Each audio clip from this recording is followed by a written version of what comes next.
This podcast was originally live-streamed on the NonSequitur Show on YouTube. New episodes air weekdays, Monday through Friday, at 8 p.m. Eastern at youtube.com/NonSequitur Show. Make sure you never miss a live stream by visiting www.nonsecshow.com/schedule. For the latest news, polls and updates throughout the day, follow us on Twitter at NonSecShow or Facebook.com/NonSecShow. That's NonSeq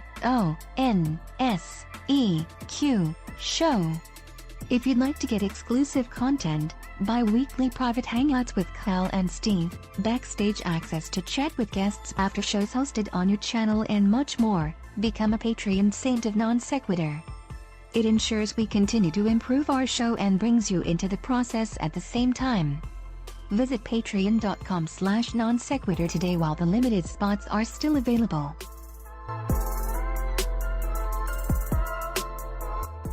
The following podcast is intended for those who believe bold ideas are righteous, unique perspectives are gospel, and strong opinions are sacred.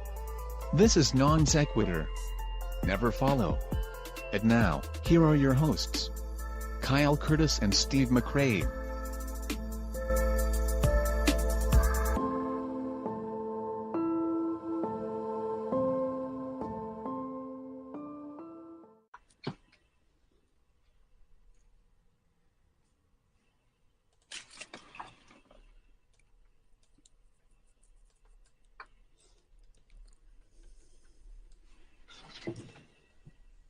Keep up the good work, man, and stay flat, okay? Okay, I'm a flat earther.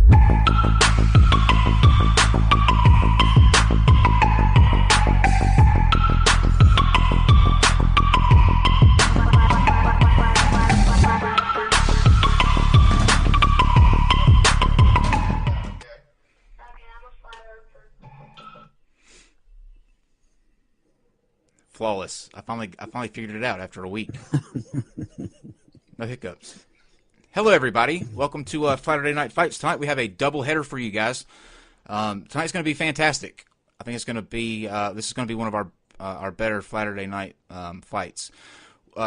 Tonight in this particular episode, we've got Dr. Prothero joining us once again. It's great to have you back, Doctor. Good to see you. Thank you. I enjoyed it here. And also joining us again, I believe, Ali, it was last week you were with us. Is that correct? Yeah, it just seems like yesterday. It does. Yeah, it was. It does. Well, welcome back to you as well. And then following this episode, we've got a rematch between Fight the Flat Earth and Edgewise. And I'm not going to say if you don't remember Edgewise, because you have to remember Edgewise. He is the gentleman that believes that dragons and eagles, fossilized, are scattered amongst the Sahara. Actually, we have someone that could speak to that, a genuine expert paleontologist and geologist here.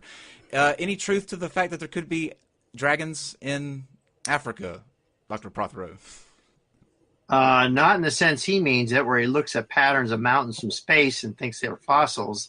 The actual fossils are from Africa, but they're deeply buried, and you wouldn't know whether they're there until you excavated them. So it's a very different thing we're talking about. I thought so. Just making sure. And Steve, how are you today, sir? I'm awesome. First of all, I still can't get used to that poor kid's voice in the intro. Oh, I know. I'm a flat earther. It's heartbreaking. I just can't get funny. over that. We're going to have to find him, and hopefully he changes position. But I think it's Mark Sargent. Ali, it could be. It very could be. It could be a Mark Sargent's son. But Ali, you look well rested, so I'm glad that you got some sleep for this, because you're probably going to need it. But I think I needed back. More, but here we go. Thank you very much. This is a good pep talk. Okay, so we're going to be discussing. I'm ready to go. We're going to be discussing here now the what Ali thinks the strongest evidences are for. Oh man, I said it. I said evidences. Aaron would kill me. He will. Strongest evidence. I'm going to send him that clip for a flat Earth. And before we do that, let's introduce these gentlemen. Ali, do you want to start first and tell us a little bit about who you are and how you know Steve? Oh, yeah. Well, I've been looking into flat Earth for the last 5 years. I met Steve many, many moons ago. Yeah, and that's basically it. I'm still looking for evidence, conclusive evidence that we're living on a spinning ball, hurtling through space around the sun. So that's awesome. Welcome back, and Dr. Prothero. Yeah, my name is Donald Prothero. I'm a professor of geological sciences at California University Polytechnic Pomona.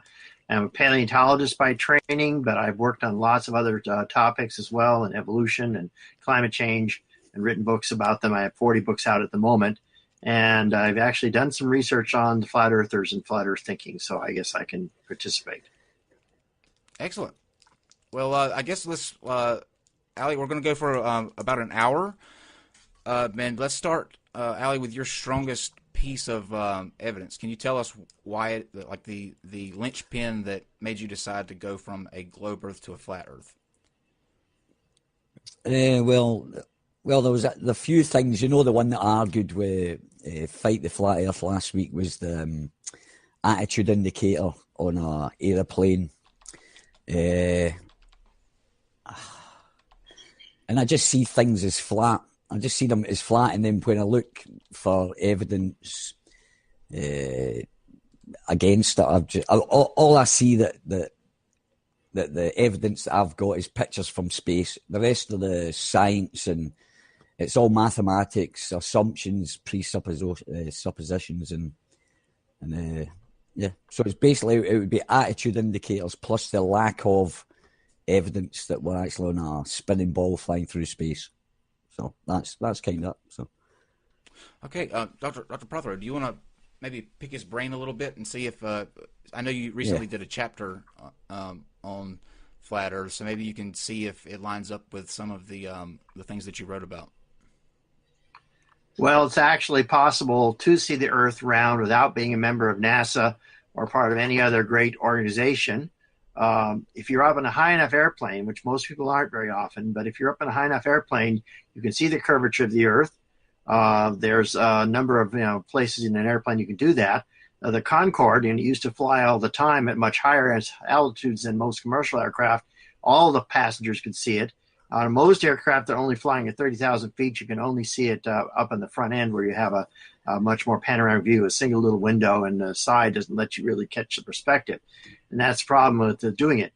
But there's some very interesting videos online if you wish to see them. There's one experiment that was done by a group of astronomy and physics students at Birmingham in England, where they put their own little GoPro on a weather balloon and had it rigged up to watch the view as it raised up in the atmosphere. And sure enough, this is not a government organization.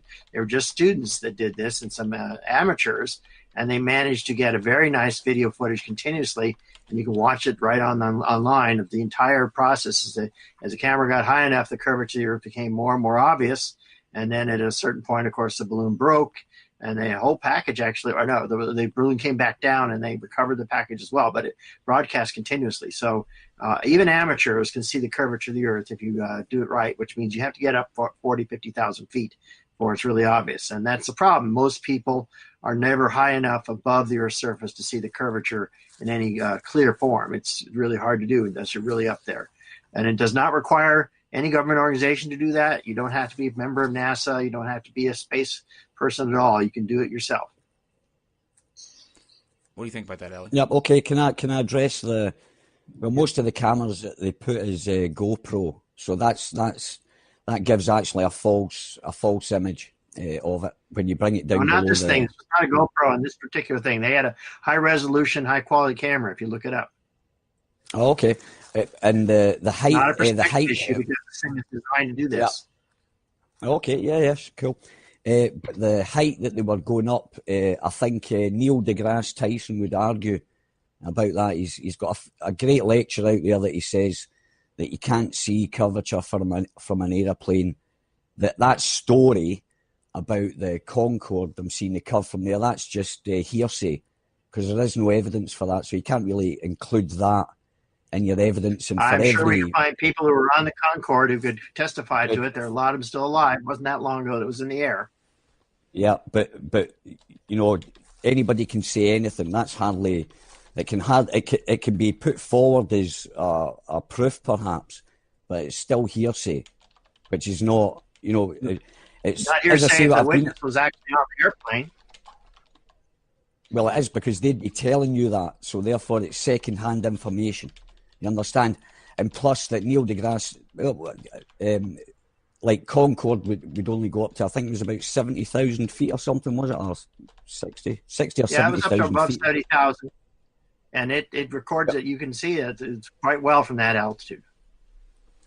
Yeah, but as I say, you've got pictures of, you've got these high altitude balloons at 110, 120,000 feet, and they don't show any curvature. Whereas you've said that there's one there. The Birmingham experiment shows it very well, and they were up that high. Yeah, but out of all there's been more than one that's been up there, and there's loads there that haven't recorded curvature. So, like, if you're being really logical and scientific about it, if you look, there's nothing conclusive about it. So you can't draw a conclusion from that. No, I've seen several now, and they're all online. You can watch them yourself. There are live footages that were recorded, and as you get higher, the curvature is obvious. And maybe people are putting up videos that didn't go high enough, in which case, of course, they're not recording the right things. But the videos of balloons that have risen that high have all clearly shown the curvature. Well, as I say, I would disagree with that, because I could go and troll the internet and find 50 videos of the same thing, high altitude balloons, 110, 120,000 feet, showing no curvature.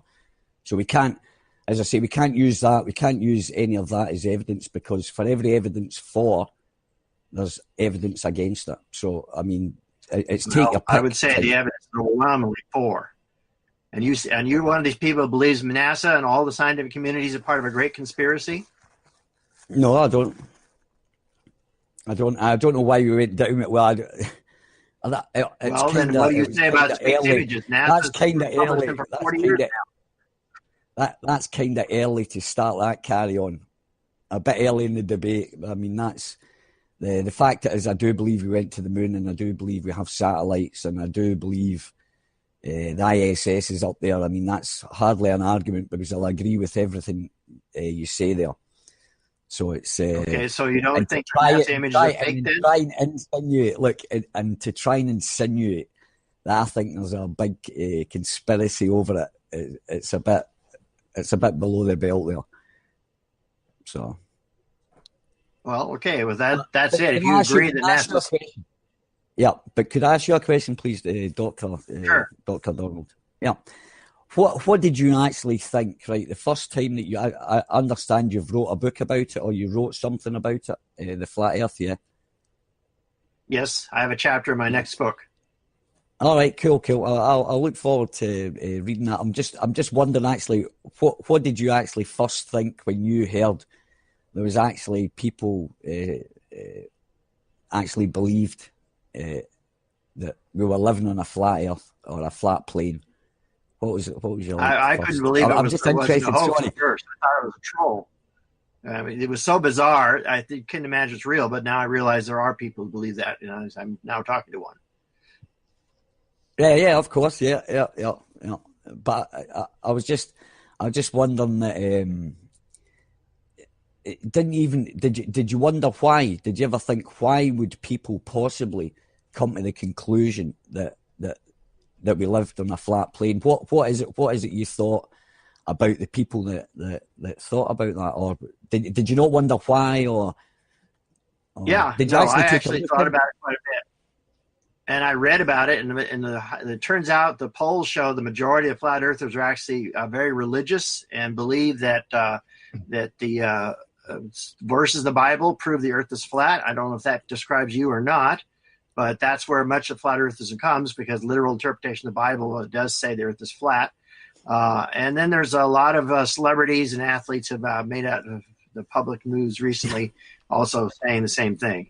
So I'm not sure which sort of argument has your foundation.